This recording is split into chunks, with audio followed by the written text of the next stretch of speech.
We walked for 5 minutes down the road and up to the station and found the shop the woman in the market had told us about.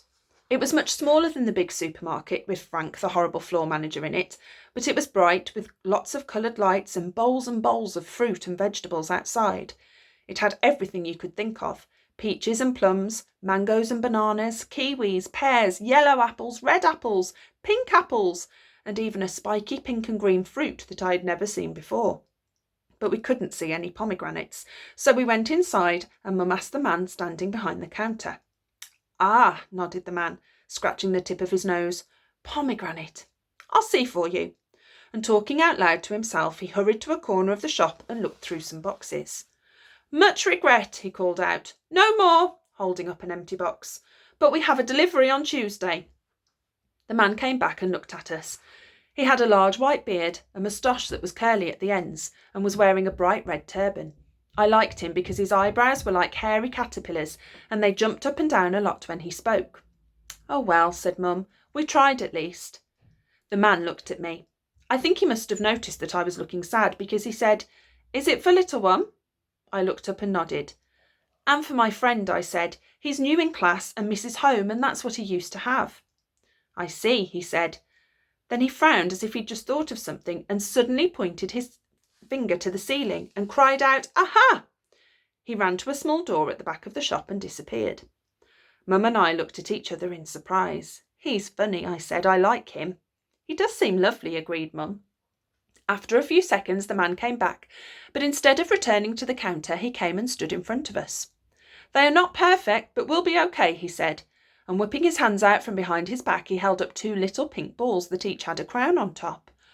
"Oh," cried Mum, "you have some." "They are a little old. My wife says they're not perfect, not 100%. We don't sell them, you see," said the man. "My wife, she knows everything about fruit, so I listen to her the most."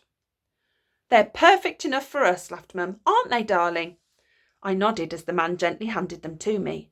"You and your friend enjoy," he whispered, and he tapped me on the nose with a finger that had a golden ring with a red stone on it. I looked down at the pomegranates.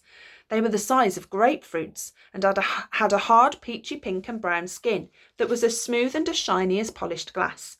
And both of them had a tiny flower on the top, made up of exactly 7 stiff brown petals. They were the best, most interesting things I had ever seen. Mum took out her purse because that's where I'd put my pocket money, but the man shook his head and waved his hand. "No, it is a gift." "Oh, no, you must let me." But the man held up his hands, which made Mum go quiet. "It is a gift." "They're the best gifts," said Mum, "aren't they, darling?" I nodded, feeling so happy that I wanted to hug the man and Mum and jump up and down all at once. "Thank you, sir," I said, giving the man an enormous smile. "You're welcome," he said, and smiling back, he gave me a pat on the top of my head and waved us out of the shop. "What a wonderful man," said Mum. "He looked like a king," I said, thinking of the ring with the stone in it and his red turban. Mum laughed. "He certainly has the heart of one. Maybe he is one, you can never tell. Now, seeing as our unexpected adventure is at an end, let's hurry home before it starts to rain." I looked up. Everything had suddenly turned dark, and the sky was filled with large grey clouds that were so low you could hear them rumbling. But I didn't care, because I had 2 of the best presents I could ever have in my bag, given to me by a man with the heart of a king. The next morning I told Josie, Michael and Tom about the unexpected adventure my mum had taken me on, and they all said they wanted to come with me next time and meet the man in the red turban with the king's heart. None of them had ever seen the inside of a pomegranate before, so I tried to describe the colour and shapes of the seeds to them on the bus at school. But they still looked confused, so I drew them this picture on the back of my exercise book instead. See the little picture there, look. I think pomegranates are now my most favourite fruit in the whole world, not just because of the way they taste, but because of how they look. On the outside, they look like extra shiny balls that have been dipped into a bucket of sunset colours, like peach and pink and gold.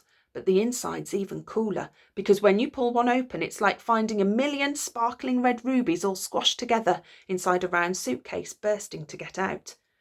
"You have to push each one out gently," Mum had said when she'd cut mine open and shown me how to pop the seeds out. "See, it's as if you're plucking out jewels from the roof of a cave." She showed me how to peel the skin, but I didn't like that part so much, because the peelings looked like bits of old snake skin. I meant to give the pomegranate to the new boy at home time, but I was so excited I couldn't wait till then. So as soon as the bell for first break began to ring, I hid the pomegranate under my school jumper and hurried out into the playground. We're not allowed to take food into the playground because we're only supposed to eat snacks in the dinner hall, but I wasn't going to eat it or make anyone else eat it, so I didn't think it counted. The new boy followed us out because he knew we were his friends now. He'd stopped disappearing every break time and only went to have his seclusion during lunch times. Even Miss Hemsey had stopped coming out during breaks and went to the staff room, which I think meant she knew we were the new boy's friends too. "Here," I said, as soon as we got into the corner of the playground, and pulling the pomegranate out from under my jumper, I held it out to him. "It's for you."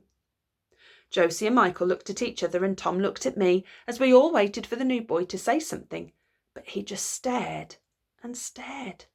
First at us, then at the pomegranate, and he didn't say or do anything. "I knew you should have put a sticker on it," whispered Tom.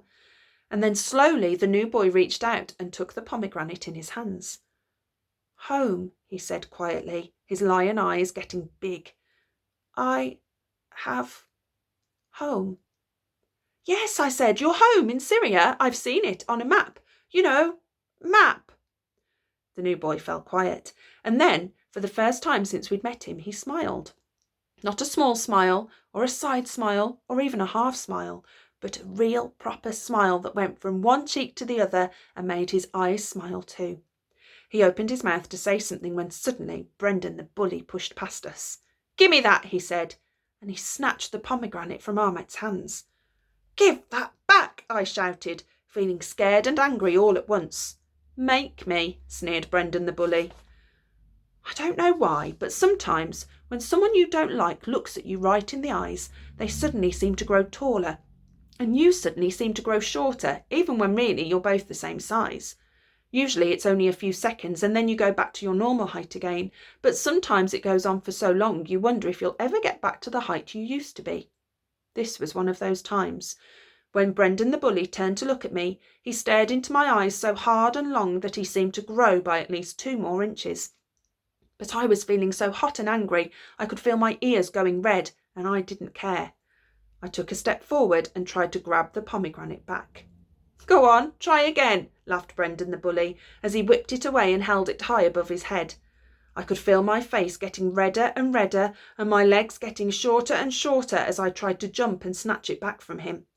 And then suddenly he threw the pomegranate to Chris, who was standing behind me. Chris caught it and tossed it up and down in one hand, waiting for one of us to try and do something. Josie and Tom and Michael all lunged forward, but Chris was too quick and threw the pomegranate to Liam, who quickly threw it back to Brendan the bully. This might have carried on all break time, because Brendan the bully likes playing this game and no one has ever beaten him at it. But then, what happened next was so unexpected, so shocking, and so fantastic that even Brendan the bully didn't know what to do. You'll have to tune in next time to find out what happens.